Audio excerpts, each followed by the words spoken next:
c'était l'attentat du lycée Carnot, ou de la rue Cardinet. Il y avait les locaux de l'ambassade d'Israël, donc dédiés à l'émission d'achat, qui étaient situés boulevard de Malesherbes. Et donc il y a une personne de l'ambassade qui a pris sa voiture avec 2 membres de sa famille qui venaient pour le Nouvel An juif. Et ça a explosé 10 minutes avant la sortie des classes. Moi j'étais en cours rue Cardinet. Et d'un seul coup, il y a eu l'explosion. J'ai plongé sous la table en me disant c'est un attentat. J'ai relevé la tête, j'ai vu tout qui volait à travers la salle de classe. Les huisseries, les boiseries. J'ai vu ma prof pliée en deux. Et puis, je me suis remise sous la table pour me protéger, parce que j'ai été en fait criblée de petits éclats de verre, mais j'en avais partout. Et à ce moment-là, il y a eu l'effet de souffle. Et là, l'effet de souffle, c'est terrible. C'est vraiment traumatique. Et c'était un lycée construit sur le modèle à la gare Saint-Lazare, avec la verrière. Et c'est comme s'il se levait d'un mètre et qu'il retombait sur ses fondations. Et là, sincèrement, mais là, c'est des phénomènes connus, il y a une dissociation. Je me suis dit, cette classe va être ton tombeau, il faut que tu sortes. Et je me suis levée comme un automate et je suis partie. Et après, on revient à soi. Après, mais faut pas rêver, dès le début, on pense qu'à soi. On a des réactions de survie, c'est primaire, c'est le cerveau primaire, mais on pense à soi. Et puis après, on est sorti dans un silence de mort. Ça criait au loin, mais nous, on criait pas.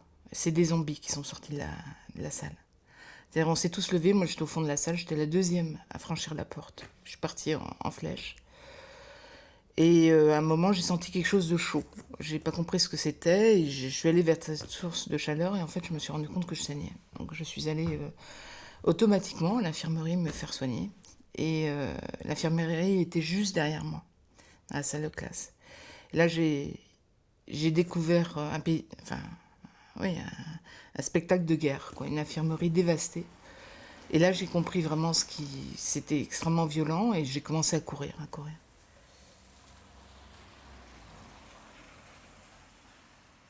Bon, les choses se sont organisées, je sais pas combien de temps ça a duré, et on m'a dit allez vous faire soigner à l'entrée boulevard Malesherbes, en face de la cour d'honneur, où là on a été tous rassemblés, tous ceux qui étaient blessés. Donc on a été là, dans cette salle, qui donnait sur la rue Viette, avec des grillages. Et en fait, quand je m'y suis dirigée, la première adulte que j'ai trouvée face à moi, qui était de l'extérieur du lycée, c'était un journaliste, qui m'a pas tendu la main, qui m'attendait un micro en me disant qu'est-ce qui s'est passé, il y a eu combien de morts, combien de blessés. Donc là, j'ai un peu chancelé, je me suis dit excusez-moi, je sais pas, je comprends pas. Puis ensuite, je suis rentrée dans la salle. Et donc on est resté dans cette salle, le temps que tout s'organise. Et dans cette salle, il y avait les pompiers de Paris, les journalistes, surtout les photographes, et puis les policiers. Alors, sont arrivés les blessés, des jeunes de 11 à 18 ans, les profs. Et puis à un moment, j'ai vu un monsieur arriver, qui me semblait très vieux à l'époque. Maintenant, il devait avoir mon âge quand je l'ai vu. Et je me rappelle très bien de lui. Il était au milieu de nous, les bras ballants. Il était épouvanté par ce qu'il voyait. Il avait les yeux comme ça ouverts. Et il jetait un regard circonférentiel sur toute la salle, sur tous les gamins. Et il était lui aussi sidéré et effrayé, atterré. Enfin, un mot terreur, quoi, dans ses yeux. Et c'était le secrétaire d'État à la sécurité de François Mitterrand, M. Franceschi.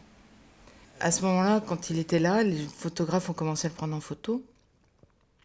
Et il y en a un qui l'a interpellé en disant « Monsieur Franceschi, venez par là !»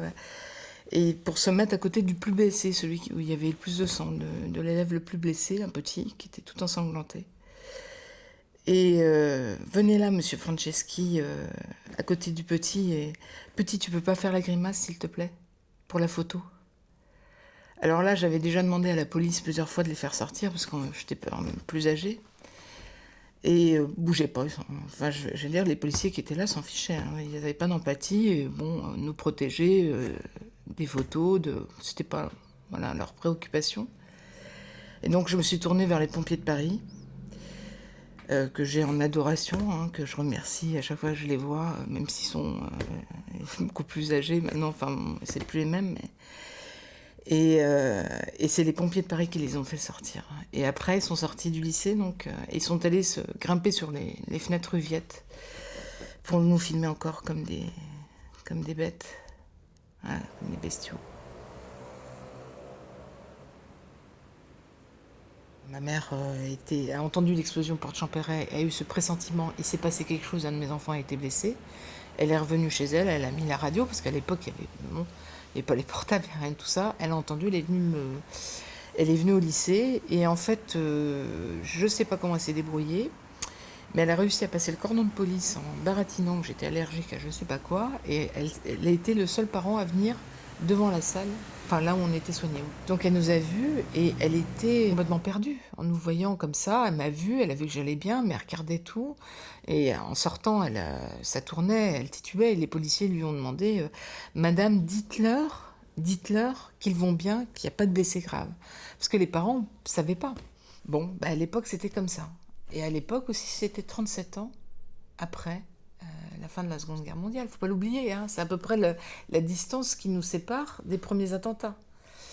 Donc il y avait un vécu différent, il n'y avait pas d'image.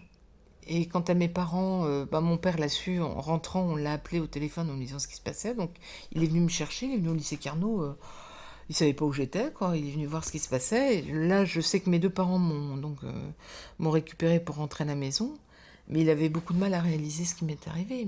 C'est quoi ce sang? Et en fait, là, mes parents n'ont pas été bien placés pour m'aider. Parce qu'ils avaient eux-mêmes souffert de la Seconde Guerre mondiale, ils avaient été des enfants de la guerre. Mon père avait connu les bombardements à Lorient. Voilà. Et ma mère avait connu la débâcle avec les bombardements sur les routes. Voilà. Donc, c'est ce qu'on les psychiatres appellent la double névrose à prendre en charge, quoi.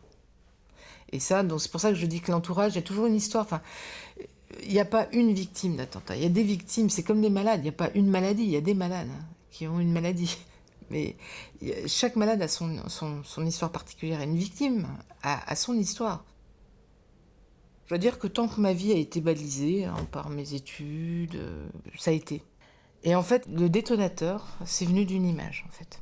Je revenais du travail, j'étais en bord de mer, donc très loin de la vie parisienne. Et j'arrive chez moi, j'étais toute seule et je mets la télé. Et là, m'apparaît l'image, mais sans son, hein, d'un homme blessé, enfin ensanglanté, avec un regard, assis sur une fontaine.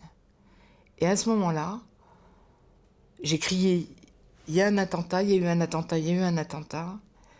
Et je me suis mise à pleurer, chose que je n'avais jamais faite. Je n'avais jamais pleuré après l'attentat, à cause de l'attentat. Et en fait, c'était l'attentat du boulevard Saint-Michel. Et ça a été le détonateur. Et c'est en ça que l'image est très dangereuse pour les gens. C'est que ça peut vous réactiver des souvenirs traumatiques comme ça, et ça peut, même les gens qui n'ont pas vécu de traumatisme, être traumatisant. Et donc, à partir de ce moment-là, j'ai commencé à avoir des réminiscences, à ce que ça me hante, me parasite, mais j'ai commencé à travailler là-dessus 18 ans après l'événement.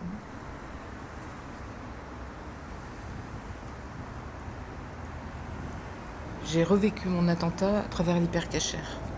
Simplement, c'est que j'étais chez moi, je regardais donc les chaînes en boucle et je suivais les émissions. Et alors là, j'étais sidérée de voir en direct la sortie de l'hypercachère. Et là, je dirais, chaque attentat, pour moi, c'est une piqûre de rappel. Mais là, ça m'a fait beaucoup plus mal, parce que j'ai vu les gens fuir, le dos plié, courbé, comme nous on était, après l'explosion de la bombe. Et avec ce regard que j'avais reconnu de la même façon dans le regard de ce blessé de l'attentat de Saint-Michel.